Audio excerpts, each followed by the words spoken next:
Salut!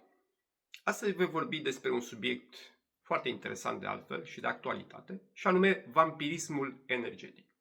Voi expune în câteva cuvinte ce este vampirismul energetic, cum îi putem recunoaște și, bineînțeles, am să vă dau și 2-3 metode foarte simple de altfel prin care să vă puteți proteja de acești vampiri energetici. Tuturor ni s-a întâmplat să pierdem prin contactul cu anumite persoane din energia pe care o avem. În momentul când întrevederea cu acele persoane a luat sfârșit, ne simțim epuizați, storși de vitalitate, ca și cum toată energia noastră vitală ar fi dispărut. Încep să-și facă apariția durerile de cap, durerile de stomac, starea de nervozitate crește, stresul se amplifică, etc. Nu trebuie însă să ne speriem. Ceea ce se întâmplă cu noi se numește scurgere de energie. Persoanele în preajma cărora ni se întâmplă să pierdem energie se numesc vampiri energetici.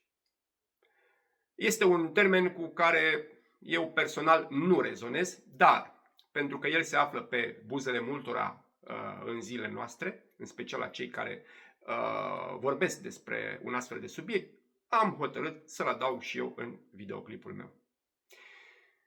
Absorbția de energie se face de cele mai multe ori spontan, fără ca noi să ne dăm seama, cel puțin la început.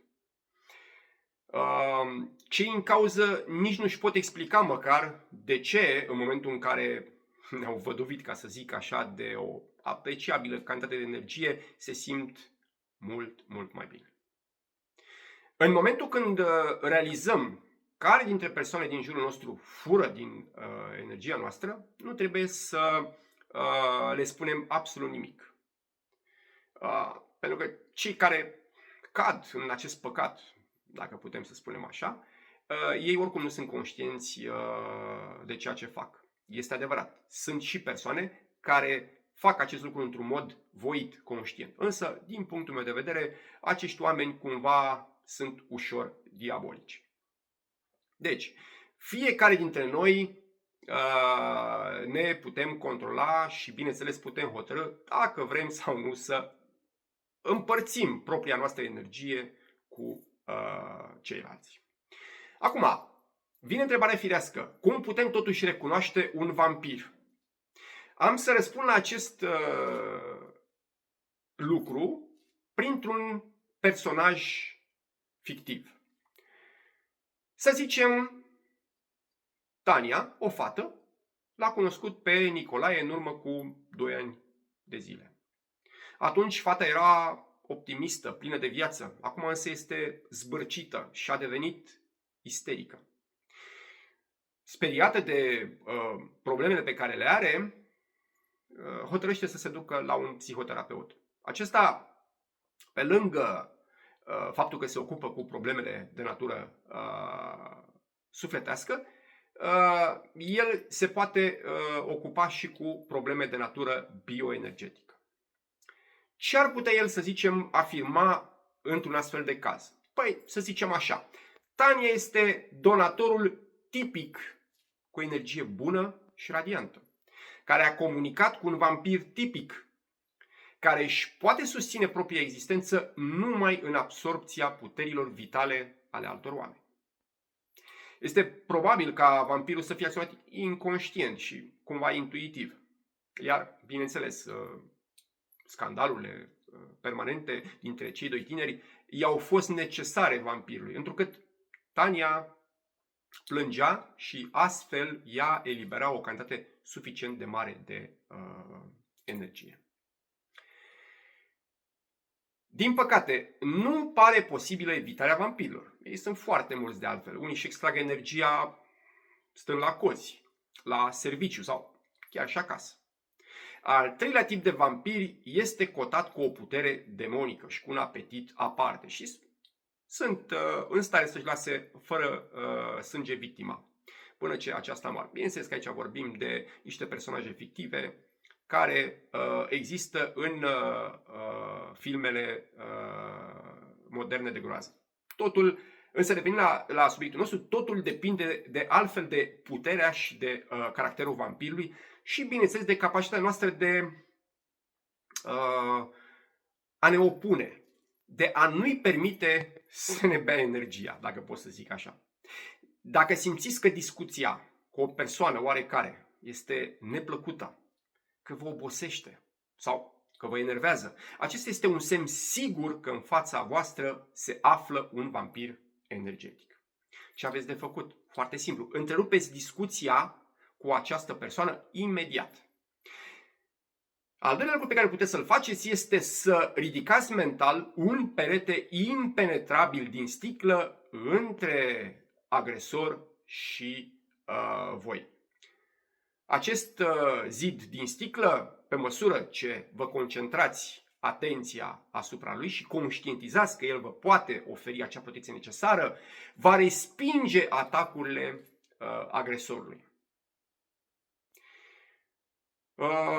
Și al treilea lucru pe care puteți să-l faceți este să nu răspundeți provocărilor. Pe măsură ce răspundeți provocărilor, da, veți pierde tot mai multă energie, iar el se va hrăni cu tot mai multă energie vitală din câmpurile voastre. Rețineți, vampirii încearcă să vă distrugă echilibru, întrucât nu pot răpi energia oamenilor care se arată indiferenți față de ei.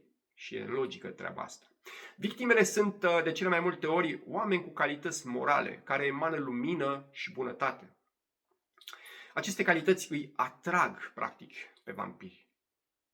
Bineînțeles, printre vampiri există și hipnotizatori, care reușesc să paralizeze voința omului și să-l transforme, hai să spunem, într-un fel de robot.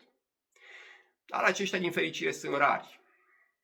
E vorba deci de oameni cărora noi trebuie să ne opunem dacă nu dorim să ne pierdem puterile vitale, iar în unele cazuri, bineînțeles, în momentul în care atacul este de lungă durată, chiar și viață. O a doua metodă de protecție împotriva vampirilor energetici, de altfel foarte, foarte simplă, este să ne închidem circuitele de energie. Prin închiderea lor ne putem proteja împotriva absorbirii energiilor noastre din aură și evitarea invadării aurei noastre de către influențele exterioare. Închiderea acestor circuite se realizează prin încrucișarea picioarelor în zona gleznelor și apropierea degetelor de la ambele mâini, astfel încât să se întrepătrundă și să se atingă între ele. Ceva de genul acesta. Prin aplicarea acestei poziții, energia proprie nu mai poate fi absorbită. Deci, la următoarea întâlnire, cu prietenii, cu ceilalți, care vă pot fura energia, folosiți poziția pe care am menționat-o. Dar pentru asta și pentru a nu se simți stânjenit interlocutorul, da? Deci practic cel cu care stați de vorbă, deci agresorul, să-i spunem așa, căutați să păreți cât mai relaxați și cât mai naturali. Această metodă poate fi folosită și în momentul când persoana care practică vampirismul energetic, adică agresorul, nu este de față. Când, să zicem, spre exemplu, vorbește la telefon cu ea. Pentru că, da, ați intuit bine sau cumva v-ați dat seama de acest lucru, vampirismul energetic se poate produce chiar și prin intermediul unei convorbiri telefonice. O a treia metodă foarte, foarte eficientă este să creați cu ambele mâini o mudră. Și ea este ceva de genul acesta, prin unirea degetului mare cu arătătorul, iar celelalte 3 degete sunt întinse. Faceți acest gest cu ambele mâini. Iar astfel câmpurile voastre vor fi închise, iar agresorul nu va putea să vă mai fure din energia voastră vitală. Cam atât despre asta. Astea au fost câteva mici recomandări despre cum să vă puteți proteja de un vampir energetic. Ne vedem la următorul videoclip. Toate cele bune!